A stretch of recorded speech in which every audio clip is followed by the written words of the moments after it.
দেশের আইন শৃঙ্খলা স্বাভাবিক করে মানুষের নিরাপত্তা দেওয়াই এখন নতুন সরকারের প্রধান চ্যালেঞ্জ বলে জানিয়েছেন অন্তর্বর্তী সরকারের উপদেষ্টারা।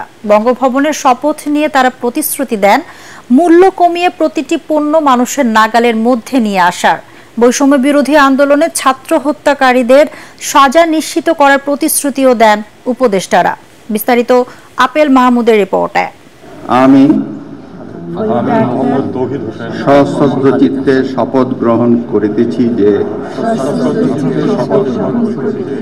সংবিধান সংরক্ষণ আর দেশের সার্বিক নিরাপত্তা বিধানের প্রতিশ্রুতি দিয়ে রাষ্ট্রপতি মোহাম্মদ শাহাবুদ্দিনের কাছে শপথ নিলেন ডক্টর মোহাম্মদ ইউনূসের নেতৃত্বে অন্তর্বর্তীকালীন সরকারের উপদেষ্টারা।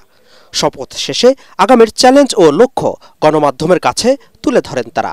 সাধারণ মানুষের জীবনে যে কষ্ট, দ্রব্যমূল্য বৃদ্ধির কারণে এবং নানা কারণে মানুষের জীবন জীবিকার অসুবিধার কারণে আমরা চাইব যে আমরা যে কয়জন দায়িত্ব নিয়েছে সবাই একত্রে মিলে, এবং মিডিয়াকে বলছি আপনাদের সহায়তায় আমরা যেন এই কাজগুলো করতে পারি।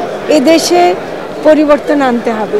দেশটা ভেঙে গেছে, দেশটা টুকরো টুকরো হয়ে গেছে, মানুষে বিভাজন হয়ে গেছে, প্রতিষ্ঠানগুলো ধ্বংস হয়ে গেছে। এই জায়গাটা থেকে পুনর্নির্মাণ আমি যদি একজন সাধারণ নাগরিক হতাম তাহলেও আমাকে করতে হতো। আমার ক্ষুদ্র জায়গা থেকে আমি একটা সুযোগ পেয়েছি একটু বড় দায়িত্বের জায়গা থেকে এটাকে দেখার, আমার সেই কাজটা ততখানি আরও বড় হয়ে গেল এবং প্রচণ্ড দায়িত্ব হয়ে গেল।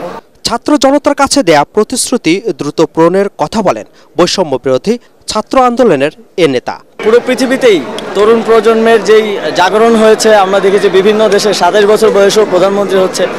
আমরা এই চ্যালেঞ্জটা নিতে প্রস্তুত আছি। যে কমিটমেন্ট জনগণের প্রতি, ছাত্রদের প্রতি আমাদের ছিল, সেটিকে সংবিধানের একটি সুন্দর রিফর্ম এবং সিস্টেম বিল্ডিংয়ের মাধ্যমে আমরা বাস্তবায়ন করতে পারবো এই প্রত্যাশা রাখছি। আইন শৃঙ্খলা উন্নয়নের মাধ্যমে দেশের মানুষের সার্বিক নিরাপত্তার প্রতিশ্রুতি দেন তারা।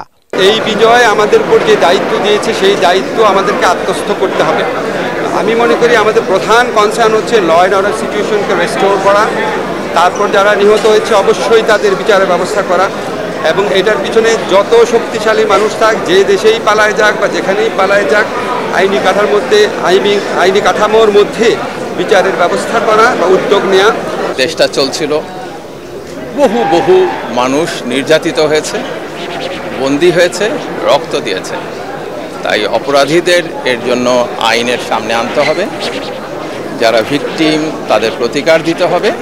দেশের নির্যাতিত মানুষ, সাধারণ মানুষ, গরিব খেটে খাওয়া মানুষকে শান্তি দেওয়ার জন্য যতটুকু করা সম্ভব সেটা আমরা চেষ্টা করব। সুষ্ঠু গণতান্ত্রিক নির্বাচনের আগে রাষ্ট্রের সংস্কার সবচেয়ে জরুরি বলেও এ সময় জানান উপদেষ্টারা। Apple Mahmud, ATN Bangla, Dhaka.